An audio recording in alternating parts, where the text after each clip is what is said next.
Well, that's what we have to offer in this little park of ours in England. The roses actually need a bit of pruning and stuff. Particularly the standards, they're not doing it properly. If you look at the standard, right, you just look at the standard. Not that I know much about it, but if you look at it, it's too much too heavy in the centre. It needs pulling out in the centre, cutting back in the centre, let the air in. Anyway, to continue.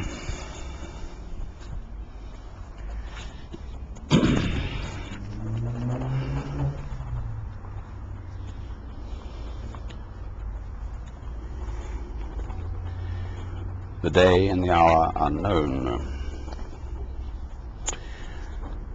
No one knows about that hour. Do you mind? I'm working, I'm busy, thank you. Would you please leave me alone? This is a public... Would you? Well, fine, I shall go somewhere else, thank you. We can go around. Do what you like. Am I a rude person?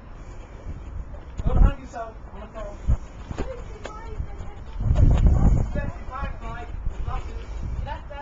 Left everything, dude. Don't worry, we'll go away. Do your job. Do your job, be a cool person. Seeing that's the problem one has here. Anyway, I intend to continue with this. I get it all the time. The day and the hour unknown. No one knows about that day or hour, not even the angels in heaven, nor the Son, but only the Father.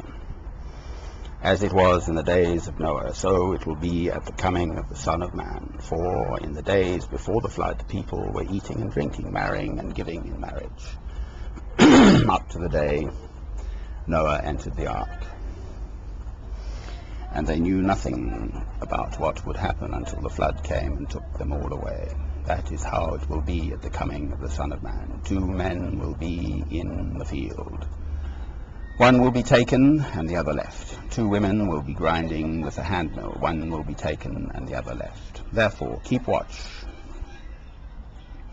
because you do not know on what day your Lord will come. But understand this, if the owner of the house had known at what time of night the thief was coming, he would have kept watch and would not have let his house be broken into. So you also must be ready, because the Son of Man will come at an hour when you do not expect him. Who then is the faithful and wise servant whom the master has put in charge of the servants in his household to give them their food at the proper time? It will be good for that servant whose master finds him doing so when he returns. I tell you the truth, he will put him in charge of all his possessions. But suppose that servant is wicked and says to himself, my master is staying away a long time, and he then begins to beat his fellow servants and to eat and drink with drunkards. The master of that servant will come on a day when he does not expect him, and at an hour he is not aware of. He will cut him to pieces and assign him a place with the hypocrites, where there will be weeping and gnashing of teeth. I do like that phrase. Weeping and gnashing of teeth. Weeping and wailing.